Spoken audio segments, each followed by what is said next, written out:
Salutations distinguées mes amis, j'espère que vous allez tous bien. Les amis, on va la jouer à la Maître Gims aujourd'hui. Oui, la crapulerie n'a pas de limite.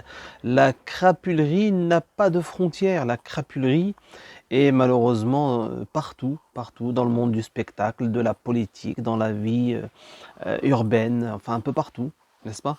Et cette crapulerie est quand même assez spéciale et osée, hein, elle est osée. Vous avez un artiste que l'on apprécie ou pas. Il y a certaines chansons de Maître Gims que j'apprécie, d'autres un peu moins. D'ailleurs, le personnage, je ne le connais pas et ça m'intéresse pas. Vraiment, ça ne m'intéresse pas. Jusqu'à sa dernière sortie.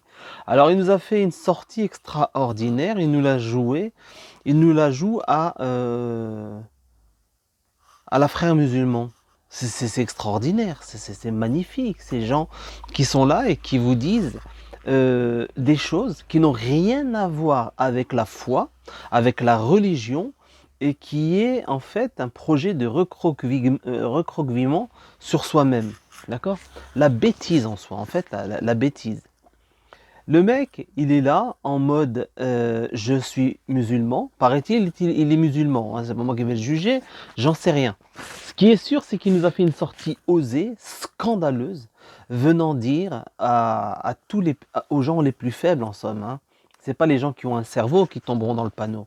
Parce que les gens qui ont un cerveau, alhamdoulilah, comprennent qui sont ces gens qui sont justement comme par hasard synchronisés. La sortie de Zemmour, l'arrivée de toutes ces mesures scélérates, la sortie de certains artistes qui dénoncent les mesures politiciennes et comme par hasard d'autres artistes qui arrivent et qui remettent l'islam au goût du jour. Donc je pense qu'il en fait partie. Cette ordure en fait partie. Oui, et ils remettent donc l'islam au goût du jour sur la place publique, histoire de remuer encore une fois le caca médiatique. Oui, bien évidemment. Et c'est extraordinaire parce que ça vient d'un individu dont on n'en a eu toujours rien à foutre. En tout cas, c'est mon cas, concernant ses croyances, ce qu'il faisait. D'ailleurs, il y a même des gens qui ont commenté analysé ses clips, etc., qui parlaient de satanisme, de messages codés, etc. D'ailleurs, lui-même, Maître Gims, a reconnu en jouer, hein, quand il a fait un de ses clips où il faisait semblant de quitter le système sataniste. Moi, je pense que c'est vrai. Je pense que c'est véridique. Un clip qui avait fait polémique. C'est un clip qui avait fait polémique dans lequel on le voyait envoyer chier des gens qui lui ont tout donné. C'est clair. Il a envoyé chier dans ce clip-là, il a envoyé chier des gens qui lui ont offert la notoriété, la gloire, le succès, l'argent, les femmes. Enfin, vous voyez. Donc moi, je pense que ce clip était sincère. Je pense véritablement qu'il fait partie d'une clique, comme d'autres artistes qui sont aux quatre coins du monde et qui se revendiquent du satanisme, clair et net. Il y en a plein qui le font. D'ailleurs, il y a le fameux il s'appelle Lil Wayne, non, je crois. Lil Nas, vous connaissez Lil Nas, une petite pourriture qui fait des clips en mode satanisme, etc.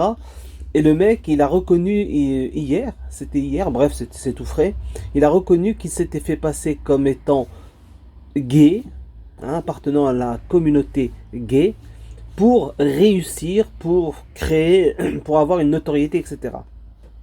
Bref, tout ça pour vous dire qu'il y a des gens, ce n'est que du vice. Voilà, ce n'est que du vice et ils trompent un public. Moi, je pense que la sortie de Maître James, hein, Maître Gims, Maître Gims, je ne sais pas comment on le prononce précisément, bon, Maître Gims, eh bien cet individu, je pense qu'il est en train de tromper des gens faibles d'esprit. Des gens qui vont être là en train en érection à entendre que le mec, il est là et il se dit musulman. Alors que, non. Sa sortie ne fait que salir encore un peu plus ma religion, notre religion. D'accord? Notre religion qui est totalement compatible avec toutes les autres communautés, avec toutes les autres religions, etc., etc. D'ailleurs, sa sortie est tellement pitoyable, elle est franchement, mais c'est minable. Venir dire, il faut arrêter de souhaiter la bonne année, il faut arrêter de souhaiter joyeux Noël, mais quel est l'intérêt d'une telle sortie? Quel est le rapport entre ces propos et la religion musulmane? Qu'est-ce que c'est que ce cinéma? Sayyidina Isa, Notre prophète, Sayyidina Isa, un de nos prophètes, c'est Jésus. C'est Jésus. D'accord? Donc vous voyez bien que tout ceci n'a pas de sens, hormis le fait de tromper encore du monde. Donc sa sortie en mode oui, arrêtez de saluer, il sait que ça va toucher un certain public, notamment des décérébrés de quartier, des gens qui malheureusement sont trompés, j'en ai parlé dans la vidéo d'hier, par des influenceurs concernant ce qui se passe, le drame que nous vivons aujourd'hui. Hein, je parlais de Booba hier qui a fait une sortie pour dénoncer ce qui est en train de se passer, la menace qui pèse sur les mômes aujourd'hui et sur la population du monde entier. Et vous avez des gens qui sont là en train de mettre sur la place publique d'autres sujets qui sont là que pour salir et qui viennent alimenter des débats stériles déjà mis en avant par des raclures comme des Zemmour, etc.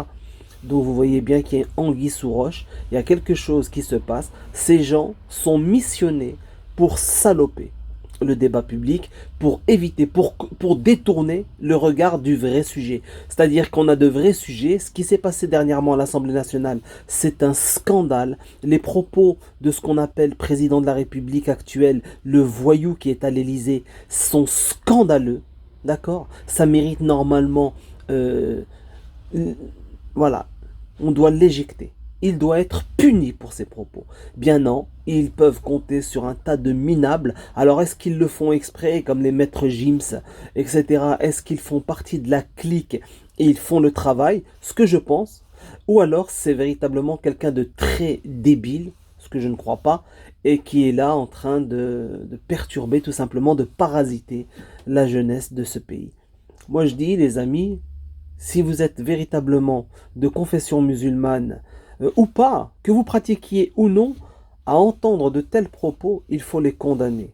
Un individu qui vient, qui te dit, le mec là-bas, il est de confession telle ou telle, il faut éviter de lui souhaiter la bonne année, la joyeuse Pâques, il faut éviter de lui souhaiter joyeux Noël, il faut essayer... Vous voyez, ça contribue à la destruction de la foi quelque part, parce que quelque part c'est ne plus souhaiter quelque chose à quelqu'un qui a une croyance. À la base, c'est ça. Noël, c'était la naissance de Jésus, même si c'est très complexe. On est d'accord qu'il y a tromperie, etc. Il n'y a pas de problème. Mais bon, on roule, d'accord? C'est comme ça, c'est ainsi. C'est le 25 décembre. On souhaite à nos frères et à nos sœurs de confession catholique, chrétienne, on leur souhaite un joyeux Noël. On leur souhaite une bonne fin d'année. On leur souhaite le meilleur. Qu'est-ce qu'il y a de mal à ça? Et vous avez ces tordus qui viennent et qui font cette sortie. Qu'est-ce que c'est que ce cinéma? Juste pour vous dire qu'ils sont là pour parasiter. Ils sont là pour justement détourner le regard des vrais sujets. Ils y contribuent. Ces artistes contribuent. Pourquoi est-ce qu'il n'a pas parlé de ce qui se passe depuis 2 ans? Pourquoi n'a-t-il rien dit concernant ce qui est en train de... la menace qui pèse sur les bambins? Non, il a fallu qu'ils viennent et qu'ils disent arrêtez dans les quartiers, arrêtez de souhaiter la bonne année et joyeux Noël, ce n'est pas notre religion. C'est quoi ce cinéma? Moi, quand arrive le jour de l'Aïd, ou quand c'est le Ramadan, ou quand il y a des fêtes de musulmans, des fêtes concernant la religion musulmane, et qu'il y a des gens qui ne sont pas musulmans, qui nous souhaitent le meilleur, et qui partagent avec nous, enfin bref, des moments magnifiques. Qu'est-ce qu'il y a? On les envoie chier, on les savate. Vous voyez, on est parti dans cette idéologie-là. Et ça concerne tout le monde. Ça concerne tout le monde. Croyants comme non-croyants. Parce que tout ceci, ce n'est fait que pour participer à la création d'une ambiance de merde. Ils veulent absolument que le pays s'embrase. Et cette ordure de Maître Gims y a contribué. Il y contribue. D'accord? Il y contribue, cette ordure. Voilà, c'est une honte. Voilà, donc mes frères, mes sœurs, n'écoutez jamais ces voyous. Arrêtez d'écouter leur musique quand vous voyez que ce sont des traîtres, des voyous qui sont là en train d'appeler à la division, à la haine, à ce qui consiste à casser. Preuve en est encore, il y a Madame Pécresse qui dit qu'il l'a appelé. Madame Pécresse l'a financé dans la région Île-de-France. Maître Gims a été financé par la région, par Madame Pécresse, bref. Je connais, je vous en avais parlé à l'époque quand j'étais à l'UMP. Je vous le dis, quand vous avez des associations, les gens s'entraident. Donc c'est obligatoire qu'il y a du vice derrière et qu'il doit rendre quelque chose. Voilà, soi-disant, elle l'a appelé. Oui, pourquoi t'as parlé de ça? Oui, non, si ça a blessé des gens, je m'en excuse. Ouais, mais pourquoi t'as fait cette sortie? Que tu viennes et que tu t'en excuses, après, c'est trop tard, le mal est fait. Donc vous voyez bien que tous ces gens sont en train de participer à une ambiance qui va créer justement le chaos. C'est ce qu'ils veulent. Ces voyous d'artistes, entre guillemets, parce que ce n'est pas un, ce n'est plus un artiste. Depuis cette sortie, il n'est plus artiste. D'accord? Il est là pour casser et monter une certaine partie de la France contre une autre. Il contribue. C'est du zémourisme. Il fait exactement la même chose. Voilà, c'est tout. C'est de l'appel à la haine. Donc voilà, je voulais simplement faire un gros caca sur la tête de Maître Gims. Maître Gims. Vous vous rendez compte? Rien que prendre le nom de scène, un nom de scène qui commence par Maître. Maître Gims. Le mec, véritablement, vous voyez déjà où se situe la mentalité de ces gens. Mon Dieu. Mon Dieu. Voilà, en tout cas, on garde la foi, on garde la pêche et on donne la main à tous nos compatriotes, quelle que soit leur religion, leurs origines, leurs orientations, enfin tout, la totale, du moment qu'ils sont dans notre camp, à savoir qu'ils combattent et qu'ils luttent contre les voyous qui veulent imposer quelque chose dont on ne veut pas dans le corps de nos enfants. Voilà la vérité. Voilà, je voulais partager avec vous cette petite vidéo matinale. Excusez-moi cette prise de vue, évidemment, parce que je n'ai pas de barbe. Je voulais être en mode Maître Gims, Maître James. Donc, je partage avec vous cela. Je vous souhaite une agréable journée, un bon vendredi. Jumu'ah Mubarak pour les musulmans, mes frères et coreligionnaires. Je vous souhaite plein de bonnes choses. Salutations distinguées. Et puis, on n'oublie pas de manger des kiwis. On garde la pêche. Mettez-vous un bon dessin animé ce soir. Mettez-vous un Colombo. Mettez-vous un film. Rigolez. Aimez. Ne vous inquiétez pas. Ce qui est en train de se passer autour, faites-y abstraction. Rien à foutre. Salutations distinguées, mes amis. Prenez soin de vous. Salam alaikum.